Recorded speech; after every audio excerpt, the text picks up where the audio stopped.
Bonjour et bienvenue dans ce vlog dans lequel nous allons parler de Doctor Who, et plus particulièrement des tomes 2 de la série Doctor Who en comics qui est publiée actuellement par Achilleos et qui est sorti en VO chez Titan Comics.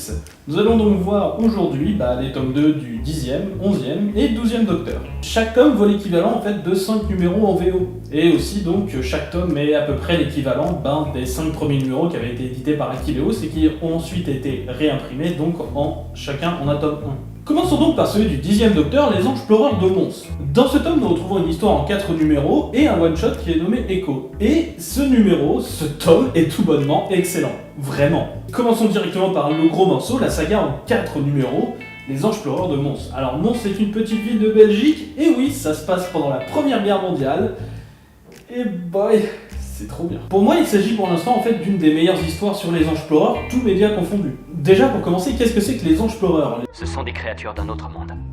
Mais ce ne sont que des statues. Seulement quand on les regarde. Qu'est-ce que ça veut dire? Les assassins solitaires, on les appelle comme ça. Personne ne sait vraiment d'où ils viennent, mais ils sont aussi vieux que l'univers. Et s'ils ont réussi à survivre aussi longtemps, c'est parce qu'ils ont le système de défense le plus sophistiqué jamais inventé. Ils sont prisonniers du quantum. Ils n'existent plus dès qu'ils sont observés. Dès l'instant qu'une autre créature vivante les regarde, ils s'immobilisent en statue de pierre. Ils n'ont pas le choix, leur métabolisme est ainsi fait. Dès qu'un être vivant les dévisage, ils se transforment immédiatement en pierre. Et on ne peut pas tuer une pierre. Bien sûr, une pierre ne peut pas vous tuer non plus, mais dès que vous détournez le regard, ou que vous clignez des yeux, alors là, vous êtes mort. Les Anges Pleureurs sont en fait une race alien qui a pour particularité de vivre de l'existence vitale d'autrui. En fait, plutôt du potentiel d'existence d'autrui. C'est-à-dire que les Anges Pleureurs, si jamais ils vous touchent, ils vous envoient dans le passé. Comme vous êtes dans le passé, vous ne vivez pas la vie que vous auriez dû vivre. La vie potentielle. C'est de cette énergie-là que les Anges Pleureurs vont se nourrir. Et donc ici, forcément, en pleine Première Guerre mondiale, il y a énormément de vie à pouvoir prendre pour potentiellement s'en nourrir. Il y a même un twist qui est lié au fait que c'est la Première Guerre mondiale. C'est le twist de fin, du coup, je vous le spoile pas. Mais c'était assez bien fait. Il faut savoir aussi que cette saga possède pas mal de références au monde du comics. Bon, déjà, le Docteur se fait surnommer Doctor Strange. Haha, c'est drôle. Bon voilà, il fallait la faire, on va dire. Mais surtout, la plus grosse référence, c'est une variante cover qui reprend la couverture d'un graphic novel des années 70 à 80, qui s'appelle Charlesois, qui est écrit par Pat Mills et qui est dessiné par Joe Coulcon. Et en fait, j'ai un peu l'impression qu'en fait, cette saga est une lettre d'amour à ce graphic novel. Parce que par exemple, un des personnages qu'on va suivre beaucoup, qui est un personnage de cette époque, s'appelle Jamie Colcon. Et oui, il a le même nom de famille que le dessinateur de Charlesois. Alors pour ceux qui verraient pas trop de quelle couverture variante je veux parler, Achilleos a aussi eu la très bonne idée de le remettre ici, dans les titres au tout début. Donc voilà, c'est très simple, c'est la couverture de Charlesois, sauf qu'on a rajouté un ange pleureur et un Tardis. Voilà. Et là, si vous êtes un peu comme moi, un fan de Doctor Who qui a beaucoup vu les classiques aussi, vous avez peut-être eu un petit sursaut de surprise en entendant le nom de Jamie. En effet, Jamie McCrimmon est un compagnon du second Docteur, mais il n'y a apparemment pas de relation. Voilà. Je sais, moi aussi j'ai eu beaucoup de doutes, surtout qu'en plus, les deux sont écossais et se baladent en kilt. Le gimmick visuel du journal, qu'on retrouvait déjà pour servir de flashback aux différentes aventures et parler du compagnon, est toujours là et il marche toujours aussi bien, il est toujours aussi efficace et c'est très intéressant d'avoir ça d'utiliser, ça change vraiment de la série télé.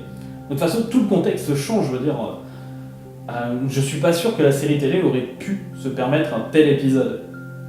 Parce que, du coup, la ville de Belgique qui est là, Mons, elle est géniale. Elle est génialement retranscrite. T'as vraiment l'impression d'être en guerre. Les trucs sont bombardés de partout, il y a des tranchées.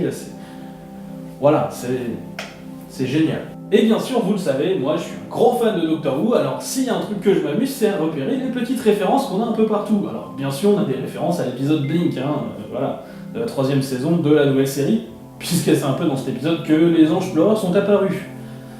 Donc forcément, puis en plus techniquement dans la continuité, c'est à peu près le seul moment où le Docteur les a encore rencontrés. Enfin en tout cas dans la continuité classique, parce qu'ils ont... Je vais peut-être pas aller là-dedans dans les détails tout de suite. Voilà, c'est pas vraiment le sujet pour moi.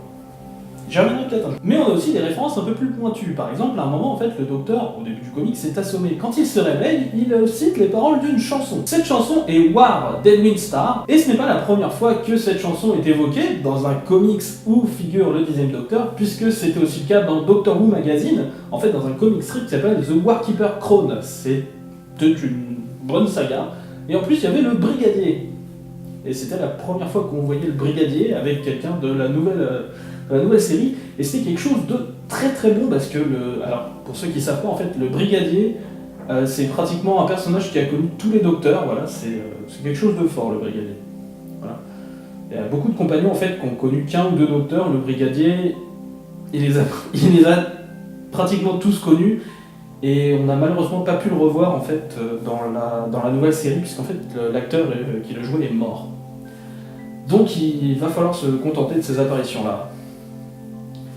Voilà. Si on continue niveau référence, il est aussi question d'H.G. Wells, vous savez, La machine à explorer le temps, tout ça. Ce fameux roman qui a lancé beaucoup de choses pour le voyage dans le temps dans l'histoire de la fiction. Et bien, comme toujours depuis à peu près l'épisode de Time Lash de la série télé, avec le 6e Docteur, ça me semble, et bien en fait, c'est toujours dit que, oui, H.G. Wells, oui, en effet, s'est inspiré du personnage du Docteur. Voilà. Ça a été répété de nombreuses fois aussi dans des comics, dans des romans, voilà. Donc voilà. Bien sûr aussi, la fin de l'histoire pourrait peut-être vous faire penser à des choses pour ceux qui ont vu donc, les épisodes de la saison 3, donc Family of Blood, avec le cimetière, tout ça.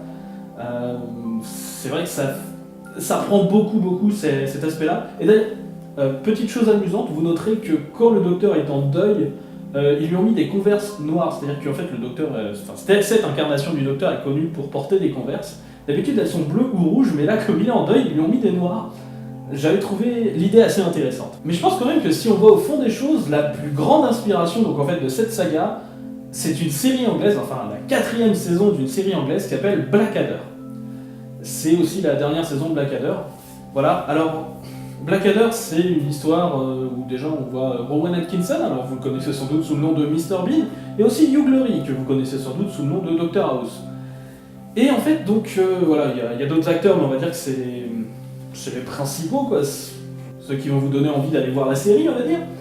Et en fait, cette série utilise beaucoup le temps, en fait, c'est-à-dire qu'en fait, chaque saison se déroule avec à peu près les mêmes archétypes de personnages. Un personnage un peu sournois, un personnage un peu intelligent, et tout ça, et en fait, va les faire vivre à différentes époques. Alors, c'est pas les mêmes personnages, mais c'est les mêmes archétypes, et qui sont donc techniquement de la même lignée. Et en fait, on voit comment en fait les différents archétypes s'adaptent aux différentes époques. Et donc, la dernière saison se déroule pendant la Première Guerre mondiale, et cette saga a un très fort goût en fait du dernier épisode. Alors déjà, il y a voilà, les personnages sont un peu en train de se dire ouais, c'est peut-être bientôt la fin, on va peut-être pouvoir survivre à cette grande guerre. Voilà, par exemple, on nous dit ouais, on parle que ça va se finir à Noël, oui, mais quelle année, enfin voilà. Donc il y a pratiquement la même blague qui est faite en fait à la toute fin de la série Blackadder, où en fait, voilà, il y a ça, c'est enfin les tirs s'arrêtent, on va enfin avoir survécu en cette joyeuse année de 1917. Et donc forcément, l'audience sait que non, tu vas crever en fait. Parce qu'ils sont sur le point en fait de monter des tranchées et d'aller se faire bousiller. Et en fait, alors, il y a un plan en fait dans les dernières pages en fait qui reprend quasiment en fait la fin de Blackadder. Donc c'est ce plan-ci là, ici. Donc vous voyez voilà, on passe, il y a une espèce de fondu. J'utilise les termes cinéma si je veux. Et donc en fait on voit donc le décor donc en fait qui commence à se refleurir, et c'est typiquement la fin de Blackadder où en fait on voit les personnages en fait qui sortent de la tranchée, il y a des explosions et tout ça, et en fait ça s'arrête, on voit plus personne, et la caméra est juste figée là et on voit le décor petit à petit refleurir. Fin. Ça c'était la fin d'une série. Une série d'humour d'ailleurs. Et là je me suis jamais aussi senti déprimé qu'après la fin d'une série d'humour, bordel. Donc tout ça pour dire qu'en fait cette saga est extrêmement vaste et riche, et elle est énorme à lire. Franchement je vous la conseille à mort, voilà. Bon, je vais le dire de base, hein, voilà. Là ce coup-ci sur les tomes, voilà, si vous devez en acheter qu'un, c'est celui-là quoi. Voilà, pour la saga des Anges Pleureurs. Voilà, c'est. Voilà. Et en plus, en plus, le petit one-shot dont il me reste à parler, il est aussi super bien. Non, sans rire, il est très très bien. Alors en fait, il s'appelle Echo. Alors en fait, donc, le docteur revient à l'époque où sa compagne vit, parce que voilà, elle veut aller voir sa famille, et c'est parfaitement normal. Et en fait, donc, il y a une histoire en fait, où le bruit devient très fort, en fait. Les gens commencent à se faire, des fois, écraser par les onomatopées, ce qui est encore une idée visuelle extrêmement bonne. Voilà, c'est quelque chose que tu ne peux pas faire dans une série télé, donc c'est très bien de faire ce genre d'histoire que tu ne peux pas faire ailleurs dans le média qui t'est propre. Voilà, c'est quelque chose que j'adore. Et voilà, et l'histoire est vraiment bien, quoi, voilà. Alors, voilà, du coup, c'est vrai que je conseille vraiment celui-là. La seule petite référence qu'on peut trouver dans ce one-shot, éventuellement, c'est que le 10e Docteur combat encore des ennemis en haut de l'Empire State Building, ce qu'il fait déjà dans Evolution of the Dalek. Voilà. Il y a aussi encore une petite référence, mais je vous la ferai plus tard. Voilà. Pour le 11e Docteur, eh bien, on va parler, donc en fait, donc encore une fois, donc de 5 numéros, ce coup-ci une histoire one-shot, et 2 numéros qui, du coup, racontent chacune 2 histoires. C'est-à-dire qu'on a, voilà, histoire numéro 1, ensuite on a histoire numéro 2 et 3 qui sont, en fait, ensemble forment une histoire, et histoire numéro 4 et 5 qui forment encore une grande histoire. Donc en gros, 3 histoires et 5 numéros. Le one-shot reprend pratiquement une des plus vieilles idées des comics Doctor Who, c'est-à-dire, eh bien, l'histoire se passe à l'envers. Alors, ce coup-ci avec une petite subtilité, puisqu'en fait, l'histoire se déroule à l'envers, sauf pour le Docteur qui, en fait, lui, la vit à l'endroit. Voilà. C'est-à-dire qu'en fait, tous les personnages, pour eux, en fait, l'histoire se passe à l'envers, mais le Docteur la vit à l'endroit. C'est-à-dire que le Docteur va découvrir en même temps que nous, lecteurs, et va essayer de se faire à cet état de fait. Les autres personnages, par contre, vivent parfaitement l'histoire à l'envers. Alors, quand je disais que c'était une des plus vieilles tropes de Doctor Who en comics, c'est parce que, alors déjà, on avait pu voir IDW faire ce genre de choses avec le 10e Docteur, donc par exemple dans Room with a Deja Vu, mais même en 1965, les comics Doctor Who ont commencé en 1964 et se sont jamais arrêtés, et bien en fait, dès 1965, avec le premier Docteur, il y avait déjà une histoire comme ça, donc qui s'appelait Time Reverse ou Reverse Time, je sais plus dans quel ordre, mais en fait c'est ça. Et donc en fait, voilà, l'histoire était déjà racontée à l'envers. J'appelle ça une trope. Donc du coup, l'histoire est plutôt sur ce gimmick, et du coup, c'est vrai que l'histoire en elle-même est assez simple si on la lit dans le bon sens. Voilà, tout le sel de l'histoire vient du fait qu'elle est racontée à l'envers. Et en fait, c'est même la façon dont le Docteur va résoudre l'histoire. C'est-à-dire qu'en fait, le Docteur s'est désynchronisé et vit donc en fait l'histoire à l'envers pour pouvoir battre l'ennemi. Parce que sinon, l'ennemi a déjà gagné.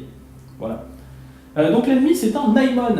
Et un Naimon, c'est une race extraterrestre qui est déjà apparue dans The Hounds of Naimon, qui est une histoire qui est apparue à la télévision avec le 4e Docteur. C'est une race qui aime bien en fait arriver, se faire passer pour un dieu et en gros conquérir la planète et après c'est caca. Après c'est la merde pour les habitants, hein. C'est caca, caca, caca. Hein. La deuxième histoire par contre est une histoire de guerre intergalactique avec la Terre qui est prise entre deux feux. Alors l'histoire en elle-même va pas casser des briques, elle est sympathique, bien écrite. Cette histoire est vraiment pas mal en fait, elle a un petit feeling sympa, old school en fait, parce qu'il y a beaucoup d'histoires avec justement deux races qui continuent de se combattre depuis un très très long moment. Et puis bon voilà, maintenant on combat plus par habitude que par autre chose. Voilà, c'est aussi une trope, une habitude de la série Doctor Who, mais là c'est vrai que bon, les effets spéciaux sont vachement cool puisqu'ils sont juste dessinés et qu'il n'y a pas de question de budget. Moi ce qui m'a le plus intéressé c'était la mise en place en fait, puisqu'en fait une des races donc, qui combat, les Armstrong, en fait a déjà été mentionnée en fait dans le numéro 2 de cette série-là. Donc vous reprenez donc soit votre tome 1, soit le numéro 2 en individuel, vous relisez, vous verrez que les Armstrong sont mentionnés.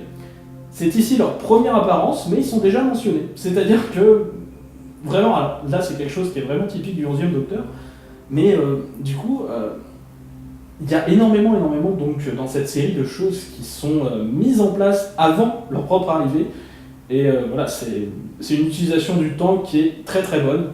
Voilà, donc, voilà, la série du 11e Docteur, c'est une série qui utilise beaucoup le voyage dans le temps. Et qui l'utilise de très bonne façon. Donc bien sûr, il va y avoir pas mal de références à la série télé, il va y avoir le flashback avec Rory, il va y avoir les Geronimo, voilà, les méchants de bibliothèque, il y a plein de choses. Mais du coup, je voudrais surtout qu'on passe à la dernière histoire donc, du coup, de ce tome, qui est peut-être en fait le climax, juste ici, de toute l'intrigue centrale qui a été mise. Enfin, c'est difficile de parler de climax, mais c'est vraiment le feeling qu'on en a en fait. Puisque du coup, là, cette fois-ci, le docteur va aller s'attaquer directement à votre service corp, qui est en fait pratiquement les ennemis qu'on voit depuis le deuxième numéro. Techniquement même, ils sont même présents dans le premier numéro via quelque chose qu'on apprend donc, dans ce comics, mais on ne savait pas. Voilà. À votre service corp, par contre, est mentionné déjà dans le deuxième numéro, et pratiquement en fait à chaque épisode, sauf le one shot en fait qui est au tout début, c'est à votre service corp qui va venir foutre la merde en fait. Et donc là, le docteur va en gros venir pour leur rendre la monnaie de leur pièce, sauf que du coup en fait, ça va pas se passer exactement comme ça, puisqu'en fait le docteur va à la fin donc, de la première histoire en fait finir du côté de la voie de service corp. Et donc on va devoir se battre contre un docteur qui en gros a oublié qu'il est le docteur. La mise en scène est assez épique et en plus pratiquement tout le discours de cette histoire c'est la création, c'est super cool, continuez, faites je sais pas du cosplay, des fanfictions, n'importe quoi, c'est ce qui continue à garder les idées vivantes, ne les fiche pas. Voilà, alors Doctor Who a beaucoup à sa communauté, hein, je veux dire, la série a été annulée dans les années 80. Et voilà, par exemple, je parle juste des comics par exemple, mais les comics se sont jamais arrêtés par contre. C'est une des choses qui a tenu Doctor Who vivant. Donc, quelque part, c'est assez intéressant de voir des artistes en fait venir et dire merci les gars, vous avez maintenu Doctor Who vivant. Donc il y a eu les comics, il y a eu les romans aussi, on a eu toute une flopée de romans en fait qui sont arrivés à cette époque, les Virgin New Adventures et tout ça. On a eu aussi les audios, Big Finish a commencé à ce moment-là. Et Big Finish, voilà, c'est eux qui ils font encore beaucoup survivre les Docteurs classiques, même si les comics commencent aussi, puisqu'on a eu une série du 4e Docteur, on va avoir une série du 3e, ou une série du 8e aussi, mais le 8e, c'est difficile de classer comme classique ou non. Mais donc voilà, donc du coup, c'est vrai que le message de ce comic, c'est particulièrement intéressant quand on est fan de Doctor Who, en fait. Même quand on n'est pas fan de Doctor Who, en fait, c'est une ode à la création, et en tant que mec qui fait lui-même des vidéos sur internet, ou n'importe qui, quoi, qui poste une critique, ou qui fait un dessin, voilà, c'est limite une célébration de tout ce qu'on fait pour dire qu'on aime telle ou telle chose. Alors bien sûr, il y a quelques références encore dans cette saga, je vais vous donner les deux principales en fait. Donc bien sûr, quand on parle de la montre à gousset, forcément on parle encore une fois de Human Nature et Family of Blood, qui est un double épisode donc, de la saison 3.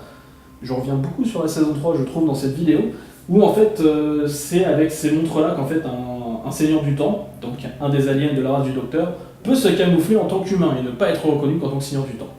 Par contre, il perd toute sa mémoire. Donc il y a une petite référence rigolote. Mais ça, c'est rien. Parce qu'il y a eu la grosse surprise. Moi, j'ai juste fait... Quoi Voilà, c'est... vous verrez, en fait, à un moment, le docteur, pour aller attaquer à votre service corps, va demander de l'aide de beaucoup de gens. Oui, donc parce que forcément, le docteur a plein d'amis, plein de gens qui lui doivent des dettes, des choses comme ça. Et donc, il va les demander. Alors, ça a déjà été le thème d'un épisode justement de la série du 11e Docteur. C'est facile à retrouver, donc du coup, voilà, je vous la remets pas. Et donc du coup, quand le Docteur téléphone pour justement demander de l'aide par rapport à cette dette, donc on a justement, où il téléphone à un certain Snorlar et il lui dit « Mais non, mais j'ai déjà payé ta dette, voilà, rends-toi sur Vortis ». Alors déjà, Vortis, j'étais tout dingue, parce que Vortis, en fait, ça vient d'une histoire du premier Docteur en noir et blanc, qui s'appelle The Web Planet, et qui contient peut-être une des créatures que j'aime le plus me moquer dans Doctor Who, c'est les Zarbi. Ils sont en fait des espèces de... Enfin voilà, regardez, voilà, faites-vous une image pour vous-même. Et donc, quand le docteur dit que le problème est déjà réglé, il envoie sur Vortis en fait aller chercher un homme qui est muni d'une flûte à bec. Et il se trouve que cet homme n'est autre que le docteur lui-même lors de sa seconde incarnation. Et c'était trop dingue. Enfin, je veux dire, paf, au détour d'une conversation. Et surtout en plus, cette rencontre existe en fait. Elle est racontée dans un roman qui s'appelle Twilight of the Gods ou Le Crépuscule des Dieux. Voilà. Et voilà, en plus, c'est un roman qui est pas si mal que ça. Donc voilà, j'avais adoré, ça sort de nulle part, ça sert juste à... Alors, pour celui qui ne connaît pas, ça instaure de l'ambiance, ça montre en effet qu'il a appelé tel ou tel personnage, et comment il fait donc pour récupérer ses dettes.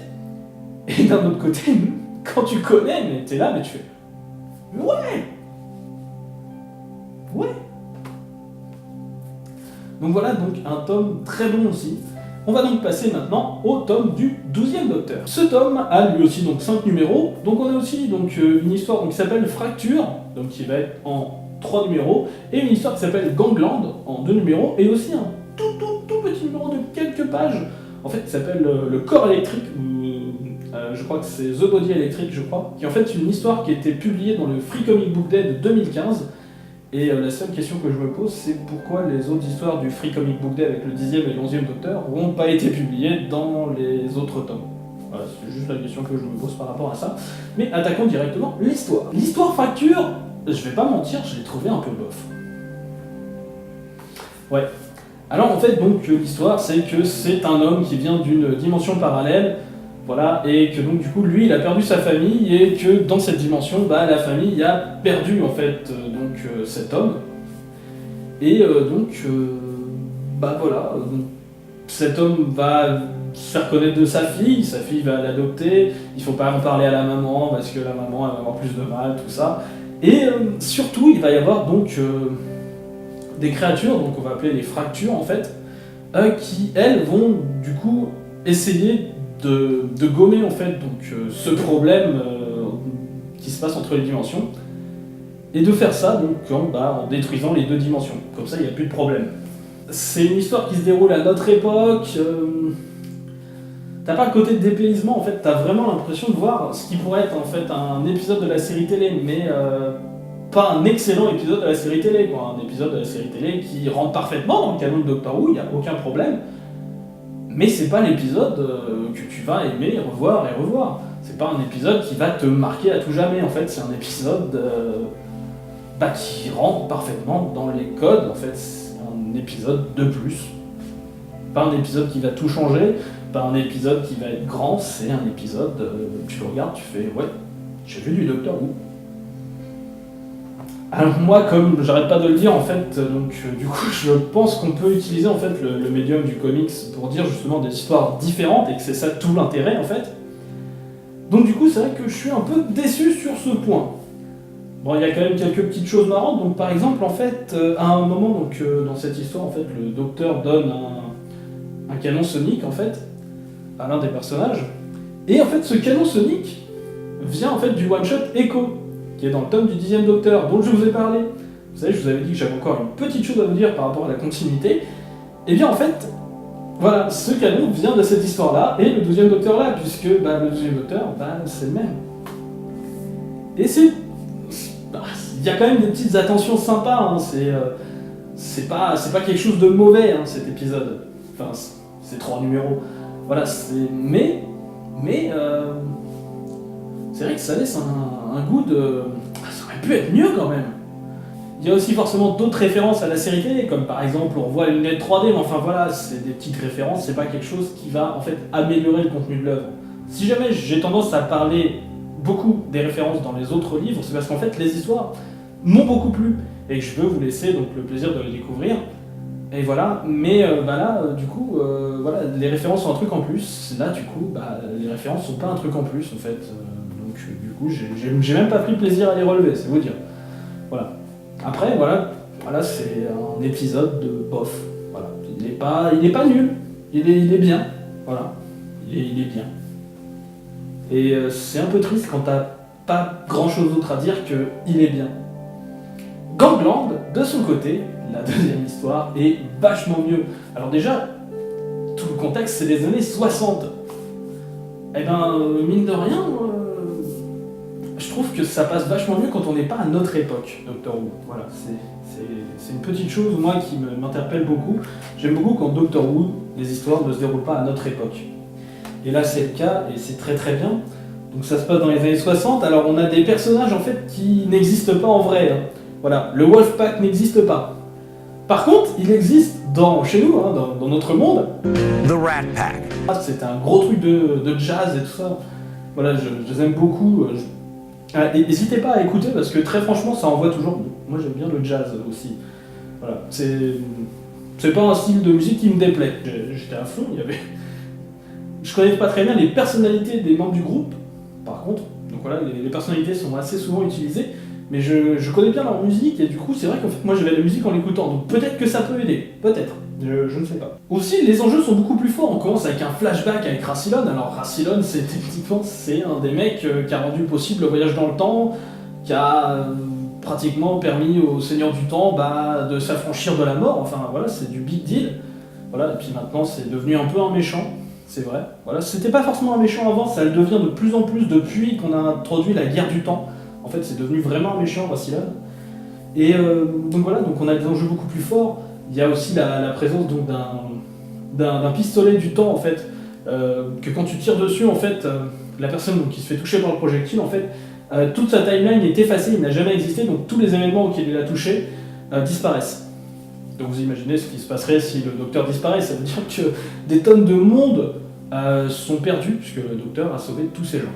Donc l'idée est très bonne, la mise en contexte, la mise en place est du coup vachement bien faite, puisque du coup quand Rassilon arrive, t'es un peu ah ouais merde.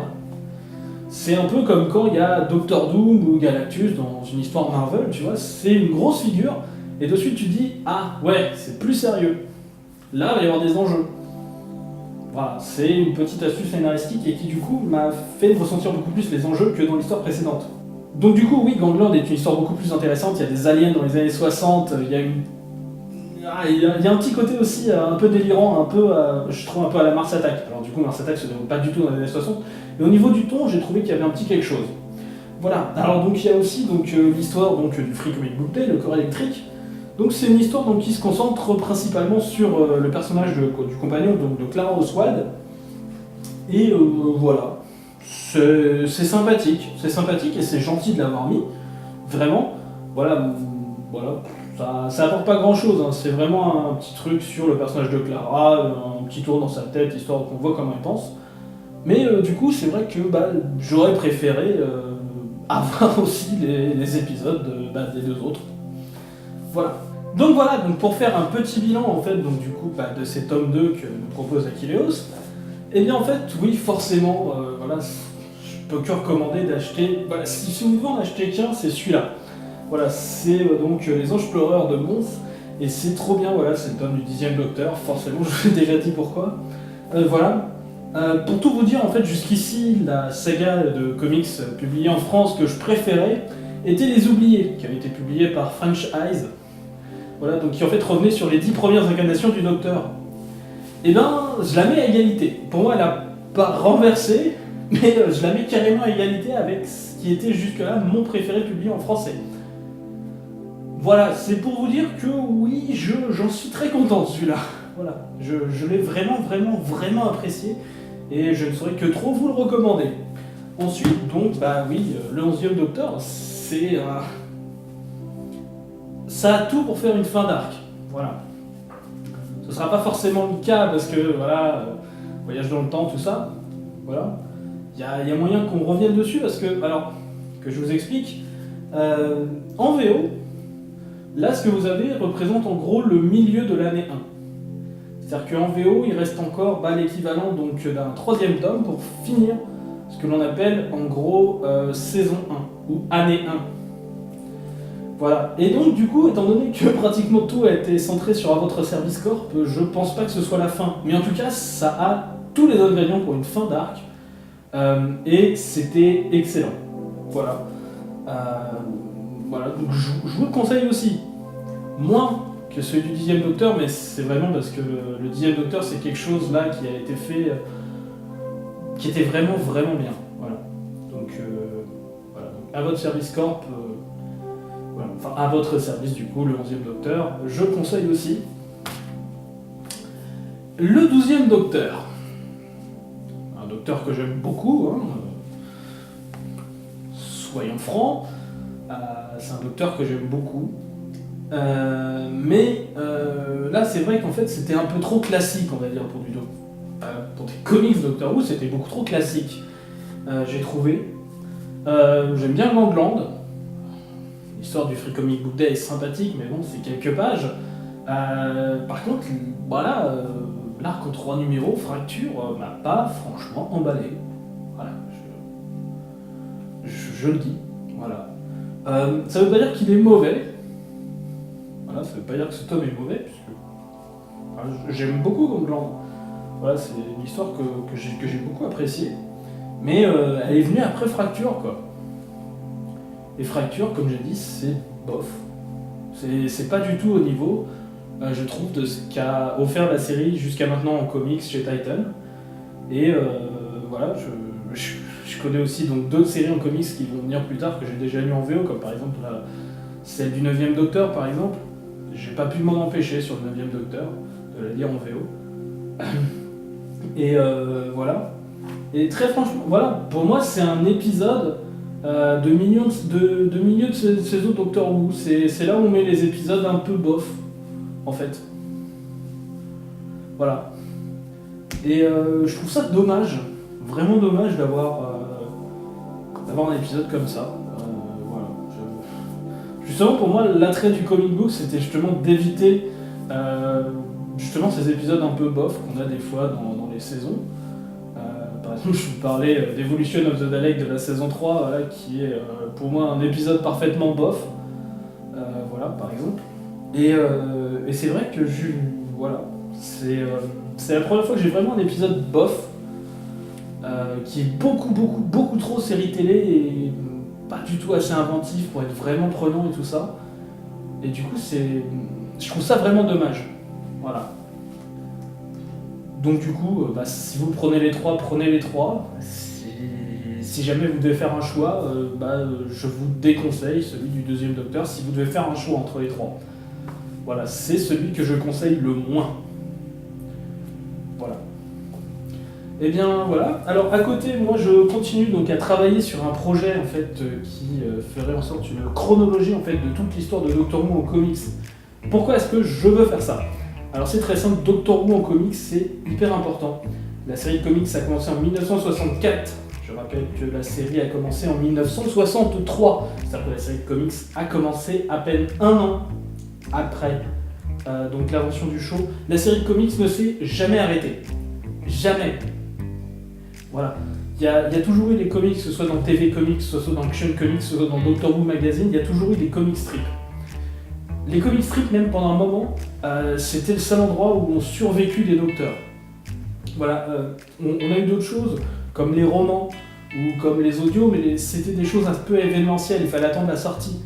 Là, tu avais ça, mais tu savais que tu allais la voir forcément, en fait. C'est dans Doctor Who Magazine, ça sortait tous les mois. Et tous les mois, tu savais que tu allais avoir une dose de Doctor Who. Et voilà, et Doctor Who Magazine, c'était donc vraiment un bon magazine, et les comic strips sont extrêmement intéressants. Il y a pas mal d'épisodes télé qui en fait ont été repris, donc des comic strips. Par exemple, je sais pas si vous vous souvenez l'épisode du 11e Docteur, The Lodger. Voilà, vous savez, avec le colocataire, voilà, tout ça. Et donc en fait, eh bien, c'est à la base d'une histoire en fait, d'un comic strip, donc Doctor Who Magazine, avec le 9e Docteur qui en fait va emménager chez Mickey, par exemple, chez Mickey Smith. Ouais. Voilà, il y a eu ça aussi sur certains audios qui ont été repris aussi, mais du coup, voilà, je vais essayer de parler d'une chose à la fois, je vais peut-être d'abord parler des comics et après on verra. Donc voilà, donc c'est pour ça que j'ai vraiment envie de vous faire une présentation globale, histoire que vous puissiez vous y retrouver, et ensuite, donc travailler peut-être éventuellement sur quelques petits spotlights, voire quelques petits numéros bien précis. Voilà, c'est vraiment mon projet pour le moment, c'est un de mes plus gros projets. Et voilà, donc là je travaille sur l'habillage. Voilà, donc je vous donne plus de détails comme ça, voilà. C'est long, je vous le cache pas à faire. Voilà. Et voilà, donc je veux vraiment faire ça. Ça risque de durer plusieurs gros épisodes. C'est-à-dire que je vais peut-être faire soit par magazine, soit par période, soit par docteur. Je vais peut-être en faire 12 par docteur. En tout cas, je vais commencer très certainement donc, par une présentation de la série Doctor Who pour ceux qui ne connaissent pas. Parce qu'il y a aussi des gens qui ont peut-être regardé parce qu'ils aiment les comics, en fait, et qui ne connaissent pas forcément Doctor Who. J'en connais plein, des gens qui aiment les comics et qui ne connaissent pas Doctor Who, et il n'y a aucun souci avec ça. Et du coup, je vais essayer de faire d'abord une petite vidéo introductive pour expliquer le concept de Doctor Who. En tout cas, les grandes lignes. Voilà, je vais essayer donc de ne pas faire dans la continuité, mais de vous présenter plutôt le caractère de chaque docteur et les grandes lignes, c'est-à-dire le voyage dans le temps, comment ça marche, voilà, le ton de la série, quelques petits points voilà, pour vous y retrouver sur certains objets assez iconiques, comme par exemple ce petit tournevis Sonic. Donc voilà, j'espère qu'en tout cas ça vous plaira, et donc moi je vous dis à la prochaine. Salut! Et donc quand le docteur lui dit qu'en fait il a déjà réglé, il lui dit d'aller chercher sur Vortis un certain homme muni du but Ah putain, du but Et du coup, quand le docteur lui dit que le problème est déjà réglé, et bien en fait, il lui dit d'aller chercher sur Vortis un homme muni d'une